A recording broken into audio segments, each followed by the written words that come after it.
गलत करा उसने, उसको मार के बहुत ही गलत काम करा। सिंगर आदमी था बेचारा, सबका दिल गला रहा था। वो जैसे उसको मारा ऐसे उसको मारा। कानून अपना काम करे, जब फांसी दे सब गोली मारो, हमें मंजूर है। जैसा वो फैसला देंगे हमें मंजूर है। लाश देंगे, फूक देंगे, ना देंगे अपना घर रख लेंगे।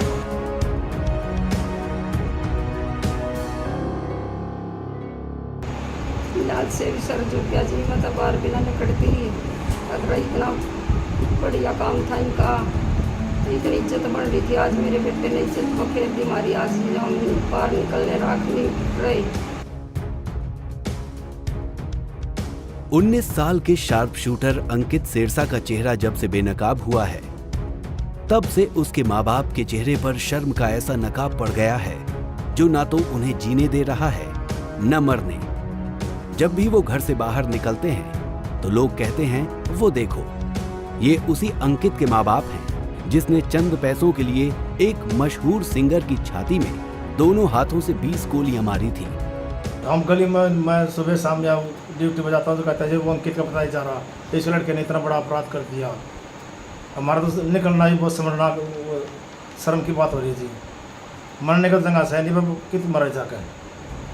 आज से 19 साल पहले सोनीपत शहर से करीब 20 किलोमीटर दूर सिरसा गांव में जब अंकित का जन्म हुआ था तो परिवार के लोग फूले नहीं समाये थे।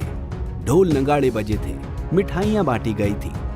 मगर आज उसी परिवार के लोग, वही माँ बाप अंकित के पैदा होने पर ही अफसोस जता रहे हैं। वो कहते हैं अंकित ने एक मशहूर सिंगर को ही नहीं बल्कि उसने एक माँ बाप की इकलौती औलाद को छीना है। इसलिए कानून भी उसे उसी तरह मारे जैसे अंकित ने मूसेवाला को मारा था। अपने आप को बहुत बड़ा नाम था पंजाब में, बहुत बड़ा इंसान था। गलत करा उसने, उसको मार के बहुत ही गलत काम करा। सिंगर आदमी था बेचारा, सबका दिल गला रहा था। वो जैसे उसको मारा ऐसे उसको मारा। महज 3 महीने के अंदर ही अंकित सिरसा एक आम इंसान से शार्प शूटर्स की उस लिस्ट में शामिल हो गया जिनके नाम से लोग कांप जाया करते हैं। 18 साल का नौजवान अंकित पढ़ाई में पहले से ही कमजोर था। कई बार उसके माता पिता ने उसे डराया, मारा पीटा, मगर पढ़ाई में उसका दिल नहीं लगा। अंकित के माता पिता की माने तो कोरोना महामारी के दौरान जब लॉकडाउन लगा था तो पूरा परिवार घर पर बैठा था। उस दौरान वो अंकित ही था जिसने पूरे परिवार को घर बैठाकर खिलाने का जिम्मा उठाया और फैक्ट्री में जाना शुरू किया। लेकिन वो सिलसिला महज 8 महीने ही चल सका। पढ़ाई के लिए मैंने सोचा था मैं पढ़ लिख ले, अच्छा आदमी मिल बन जाए, पर उसका दिमाग उसमें पढ़ाई में चला नहीं, उसका बिल्कुल दिमाग। 6 महीने मैंने उसका पिटाई करी, डंडा मार दिया, उसके पैर में सूजन आ गया। वो बहुत ही ज़्यादा सूजन, पैर बिल्कुल सूजन हो गया उसका। डॉक्टरों ने उसका ऑपरेशन बोल दिया। आपके यहाँ से कितने दिनों से यहाँ आना जाना उसने छोड़ दिया था? उसमें अप्रैल से आना जाना छोड़ देता था। किसी आपराधिक घटना में शुरुआती तौर पर कैसे ये जुड़ा? और हमारे को कोई मालूम नहीं है। पहली बार बहादुरगढ़ में कोई मामला हुआ था ये? हाँ, मोबाइल की बहादुरगढ़ में इसका यार दोस्त थे, कौन थे ये पता नहीं कौन थे। उन्होंने मोबाइल खोस लिया, मोटरसाइकिल पे थे ये, 3 बंदे थे ये।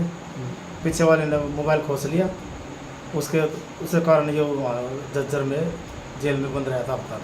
तो क्या मानते हैं जेल में कोई संपर्क इसके बने होंगे उस टाइम? बन क्यों, हमने कोई मतलब नहीं जी कौन था। अब क्या मानते हैं कि बेटे के साथ आपकी मुलाकात हुई थी कल, कैसे उसका व्यवहार था? उसका बिल्कुल गलत व्यवहार था। उसके अंदर कोई ऐसी नहीं थी कि वह मैं सुधरने का मौका मिले मेरे को या नहीं मिले, मतलब बहुत उसके अंदर कुछ भी नहीं थी उसके अंदर। तो कानून क्या अपना काम करे या कैसे आप मानते? कानून अपना काम करे, जब फांसी दे सब गोली मारो, हमें मंजूर है। जैसा वो फैसला देंगे हमें मंजूर है। लाश देंगे, फूक देंगे, ना देंगे अपना घर रख लेंगे। तो ये बताइए कि उसका गाँव में व्यवहार कैसा था? गाँव में व्यवहार ठीक था उसका। कोविड का एक ऐसा समय था, दौर था कि आपको बैठा के उसने फैक्ट्रियों में मजदूरी। हाँ, 5-4 महीने LD कंपनी में गया था, वो बढ़िया काम कर रहा था। पर उसके बाद फिर ये बहादुरगढ़ चला गया, मोबाइल के जिद कर रहा था, पापा मेरे को मोबाइल दो। मोबाइल चोरी से जुर्म की दुनिया में कदम रखने वाले अंकित सिरसा का घर महज 18 गज का है। अंकित की 4 बहनें और 1 बड़ा भाई। परिवार के 3 सदस्य, माँ बाप और बड़ा भाई 2 वक्त की रोटी के लिए सुबह से शाम तक दिहाड़ी मजदूरी करते हैं।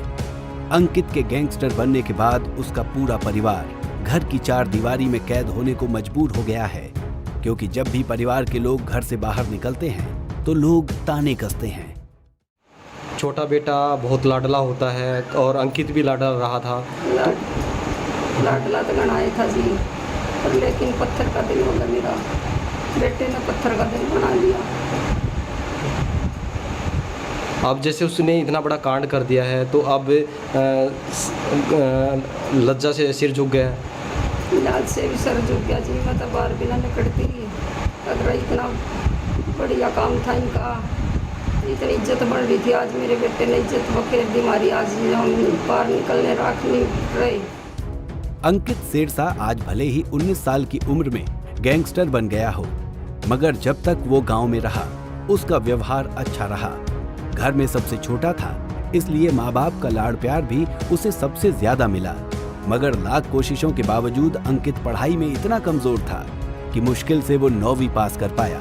और कहा तो ये भी जाता है कि अपना नाम छोड़कर वो और किसी का भी नाम नहीं लिख सकता है। उसका जी कुछ नहीं था, पढ़ाई में दिमाग नहीं चल रहा। उन्होंने बोला चाहे मेरा मारने पीटने कुछ नहीं, मेरा दिमाग नहीं चलता। तो पढ़ने में कैसा रहा है वो?